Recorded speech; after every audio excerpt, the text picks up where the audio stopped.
Britain is not a racist country. Yes, I said those words, and yes, I went there. And it's like those words, when said out loud, it's literally a pain in the ears of some people. It's literally a pain in the soul of some people. It grates their soul for some reason. Now, let me do my usual disclaimer. I am not saying that racism doesn't exist in this country. For goodness sakes, racism exists. Overt racism exists. Covert racism exists. Racism exists. No one is saying that. But we are saying that we can't use every incident to make an overarching, overgeneralized statement that Britain is racist. How can Britain be racist when hundreds of thousands of people want to flock here yearly? And they know it's not racist. They know that this is a place of opportunity. They know that this is a place to be an individual. Individual freedom here that people know, people value, and people respect. Yet it seems like those who are either born and bred here or who've been here for a very, very long time, they don't seem to value Britain in the same way. And it makes me wonder why. But the obvious reason is because here they've had it all. They've had the comforts, they've had the convenience, they've had that individual freedom that many have not enjoyed for a long time, if ever. So when others come here, they take advantage of that. Now, when specific incidents of racism happens, those specific incidents need to be addressed. If you keep making these overgeneralized statements when specific incidents happen in terms of Britain being racist, there will never be tangible changes. Because instead of dealing with that specific situation, you keep going back, even going back to things that may have been resolved. Now, I'll explain it with a simple example just to make myself a bit clearer. Imagine a strong relationship, stable relationship, long-term relationship. But then unfortunately, the guy cheats on the girl. Could be the other way around, but let me just use this example. The guy cheats on the girl. He breaks her heart. After much crying, after much thinking, she actually decides, you know what? I'm going to give him another chance. I'm going to move forward. I'm going to let it go. She tells him, I'm going to let it go. It's forgiven. It's forgiven. I'm not happy. I won't necessarily forget, but I will forget in terms of my anger associated with what you've done to me. Because there's a difference. Let me just touch on this point very briefly. Forgive and forget, in my opinion, is usually misunderstood.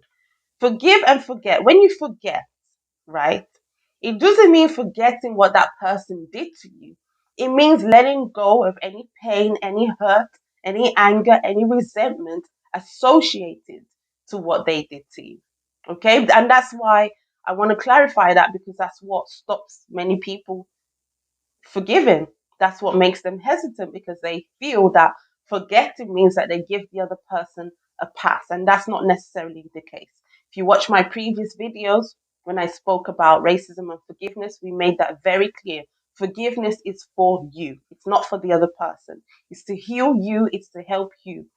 It's to cleanse you spiritually, mentally, emotionally speaking. There's no greater thing in the world, in my opinion, or there are few greater things in this world than forgiven. Now, going back. Okay, so she forgives him. She lets go, or she says she lets go. And yet, any mistake he makes, even if it's a trivial mistake, even if it's a small mistake, she uses that to bring that betrayal back up. She uses that to bring that unfaithfulness that back up. A small trivial thing. It could be he forgot her birthday, which is not really a small thing, but let's just say something unrelated to the unfaithfulness. But she uses that new mistake, that new incident to bring up and regurgitate everything he possibly could have done wrong. Is that fair? Of course, it's not fair. Did she really let go? No, she didn't let go. Does she really want to move on? Does she really want progress? The answer is no. And that's how I feel sometimes with this whole, an incident happens. A few people in Britain are racist. An institution in Britain is racist. And then that becomes this whole Britain is racist. You see, they hate black people, they hate minorities. And yet, going back, they accept minorities and people of color, you know, more than many countries. More, much more, far more than many countries. They encourage minorities to go into the power, go into the systems of this so called racist country. They allow and they encourage. Right? So when going back, when there's specific incidents, let's deal with specific incidents and let's stop this immature way of and this regressive way of thinking. Going to speaking briefly about the football, the racism that these young boys experienced became a whole. I saw headlines. The racism problem. Britain is racist, and I will read one briefly in a moment. And I thought, how can Britain be racist when a large proportion of people were disgusted openly? They were openly disgusted at the treatment these boys received. Openly. We had heads of the country, prime minister, people with authority condemning, and these people are meant and represent the nation. And yet, that's not enough. That becomes, well, they're just saying it to save face. It's not genuine. So this article I'm going to read from Vogue is titled Britain is Racist. There I said it. And to that I say, Britain is not racist. There I said it. I am not anti-Britain. I am anti-racist systems it fosters. You can't start an article, follow me. You can't say categorically Britain is racist and say you're not anti-Britain, but instead say you're anti-racist. Because you're saying Britain is racist. Britain epitomizes racism. So if you are anti-racism in the manner you're trying to say, then you are anti-Britain. Sometimes people speak in circles. They engage in doublespeak to try and confuse the listener. But we have to listen to what people are actually saying. I've had these arguments a lot of times. People will tell me, well, we're not saying that all white people are racist. And you will see in other parts, other publishers, somewhere else, where they say clearly, white people are racist or white people are racist, as an example. So this constant double speak and people speaking out both sides of their mouths.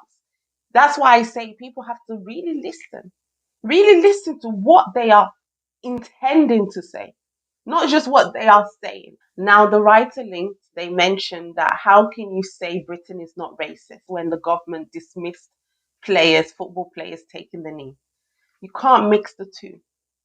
Taking a knee is associated or has come to be associated with the group BLM that many, many black people don't agree with.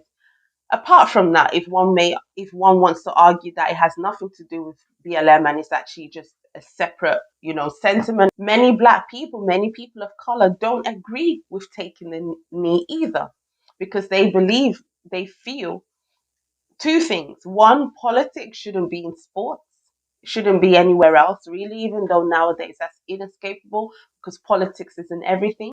In terms of the biracial Duchess being bullied out, if Britain was racist, she would not have been there in the first place. I can guarantee you that.